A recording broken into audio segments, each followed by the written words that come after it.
Hello everyone, welcome back again to my YouTube channel. My name is Kevin Saili. Pada YouTube channel ini teman-teman akan menemukan informasi menarik seputar cryptocurrency. So if you do like cryptocurrency, make sure kalian subscribe channel ini. Teman-teman, welcome back again di channel saya. Jadi di video update kali ini kita akan ngebahas tentang kondisi untuk Near Protocol. Ini sebenarnya adalah salah satu koin yang saat ini saya personally masuk ke watchlist ya. Jadi saya ngelihat di sini memang ada situasi yang cukup menarik untuk kita follow si Near Protocol ini. Dan untuk informasi aja teman-teman, sekitar akhir tahun lalu Messari itu adalah salah satu company financial company ya di Amerika Serikat yang cukup besar. Dia merilis sebuah report dan by the way saya nggak tahu ya dia di Amerika ya, tapi harusnya di Amerika sih. Nah dia merilis sebuah report yang dinamakan atau yang banyak dikenal orang dengan istilah Messari Report, dan ternyata di report tersebut menyatakan bahwa Near Protocol itu adalah salah satu koin atau token yang diantisipasi oleh mereka dan menjadi sarana investment mereka, dan itu masuk ke dalam top 5 crypto yang diakumulasi oleh company tersebut. Jadi menurut Messari sendiri, ini selaku kita berbicara sebuah institusi financial besar ya, berarti ada something yang di Near Protocol ini bisa kita consider sebagai fundamental atau sesuatu hal yang mungkin cukup positif untuk sarana berinvestasi ya, karena kita berbicara financial institutions yang besar aja mereka melakukan antisipasi terhadap koin ini. Jadi gimana secara price actionnya? Nah itu adalah tugas saya untuk menjelaskan kepada teman-teman melalui video YouTube channel ini. And by the way teman-teman, slightly reminder bahwa disclaimer, this is not a financial advice. Make sure kalian nonton video ini dengan tujuan untuk either itu belajar atau untuk menambah mungkin semacam insight untuk analisis kalian masing-masing. So every decision that you made on your trading itu based on your decision, not mine atau my analysis teman-teman. Alright, so let's dive into the content. Dan untuk time frame untuk start kita akan mulai dari time frame weekly, di mana kita ngelihat secara overall ini sebenarnya bisa dikatakan Near Protocol ini berada dalam upside atau uptrend yang cukup signifikan, cukup strong bahkan saya bisa bilang. Kenapa? Karena so far teman-teman, ini kalau kita lihat dari weekly time frame, kita mendapati kondisi saat ini itu precisely berada pada Fibonacci retracement 38,2% ya. Jadi dari swing low ke sini ke swing high di sini, ini kita ngelihat dia koreksinya di Fibo 38,2% mendapati reaksi. Dan kalau kalian perhatikan reaksinya itu baru saja terjadi pada pekan ini teman-teman ya.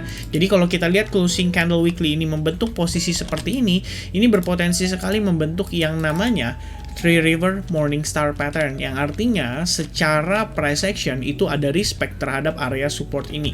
Dan kalau misalkan let's say saya nggak menggunakan Fibonacci retracement, kalian bisa lihat juga bahwa saat ini posisi kita tuh precisely di level support resistance sebelumnya. Jadi memang saya bisa katakan support resistance ini itu tergolong adalah support yang cukup kuat.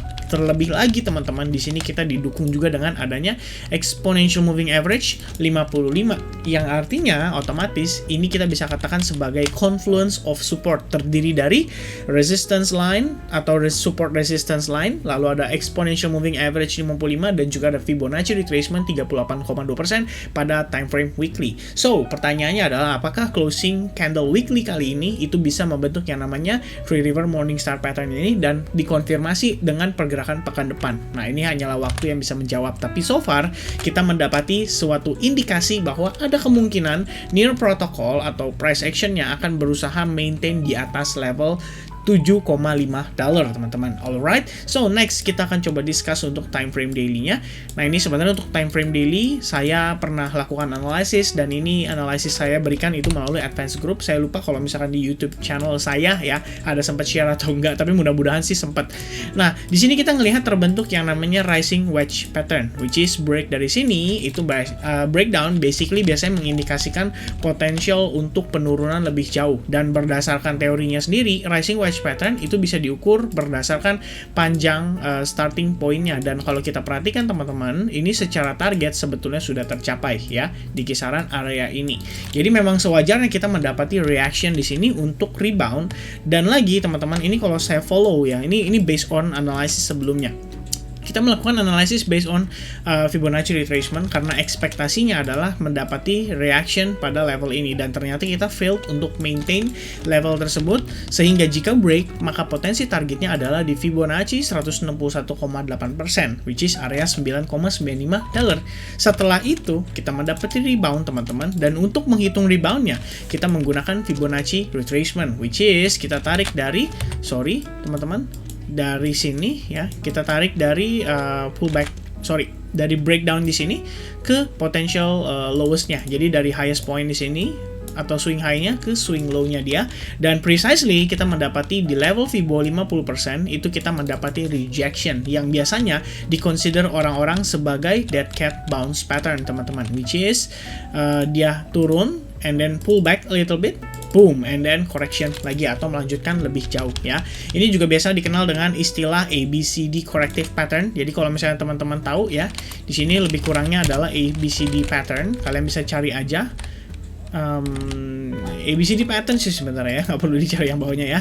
Nah, ini lebih kurang teman-teman seperti ini situasinya. Jadi seperti bullish ABCD ya. Jadi lebih kurangnya kalau misalnya kita lihat pada time frame daily, sebetulnya bisa dikatakan ini memenuhi syarat ya untuk ABCD pattern, which is kayak gini teman-teman, A ya, and then B, and then C, D pattern. Nah, sekarang kita itu udah mendapati rebound pada area support pentingnya sekaligus target daripada si rising wedge pattern. Nah, yang menariknya adalah kalau misalnya kita nggak munculkan si ABCD pattern tersebut, saya hilangkan dulu beberapa analisis terakhir, begitu pula di sini. Ini sebenarnya untuk Fibonacci weekly, jadi tetap saya pasang teman-teman, dan rising wedge akan saya hilangkan.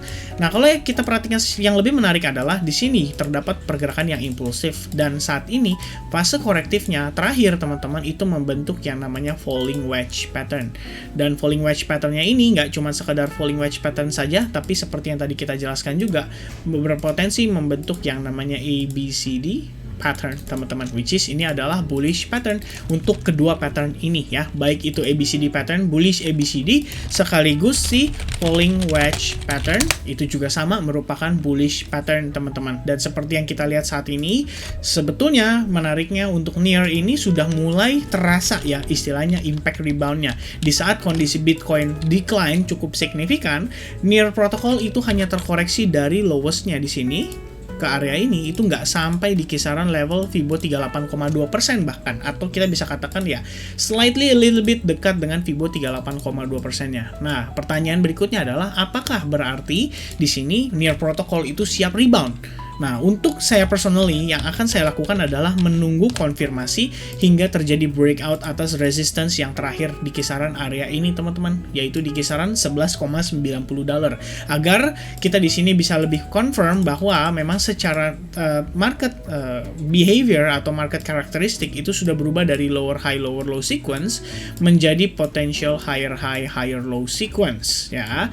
Nah, oleh karena itu saya membutuhkan konfirmasi jelas terutama pada closing time frame daily, di mana di area sini kita harus memastikan bahwa terdapat bullish reversal pattern, dan itu bisa kita analisis dengan menggunakan time frame hourly-nya. So, teman-teman, untuk saat ini saya akan perhatikan situasi tersebut dan mudah-mudahan di sini bisa sesuai dengan ekspektasi kita ya. So far kita ngelihat dia break dari falling wedge, jadi pasti ada proses retestnya dan ekspektasinya lebih kurang seperti ini, teman-teman ya.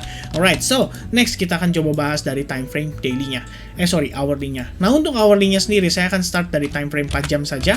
Secara chart pattern sebenarnya di sini terlihat kita sebelumnya membentuk atau berpotensi membentuk yang namanya si bullish flag pattern. Nah, di sini juga kita sedang melakukan testing terhadap area exponential moving average, baik itu 55, 34 maupun 21-nya. Dan yang menurut saya cukup menarik adalah di saat kondisi Bitcoin terpressure atau turun, di sini kita justru malah tersideways saja, teman-teman, atau menjadi sebuah range, which is ada indikasi bahwa near protocol itu sedang berusaha untuk maintain area ini ya. Kalau misalkan akumulasi ini berjalan dengan baik, maka ekspektasi kita berikutnya adalah melihat dia breakout atas si falling wedge pattern ini. Atau ya kita bisa consider ini juga sebagai bullish flag pattern ya. Masing-masing punya biasanya punya perspektif masing-masing, tapi yang pasti adalah sideways di sini menurut saya memiliki makna dan menurut saya cukup penting untuk kita lihat bagaimana kondisi ke depannya. Apakah kita di sini dari level ini akan terjadi breakdown atas trend line yang terbentuk di sini?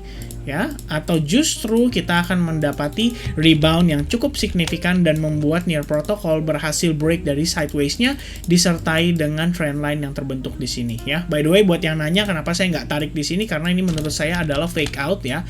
Di sini kita bisa lihat market cuman set balik lagi ke dalam, dan ini kalau misalnya di time frame daily, ini pasti tanda X ini bisa kita katakan cuman buntut aja, teman-teman ya.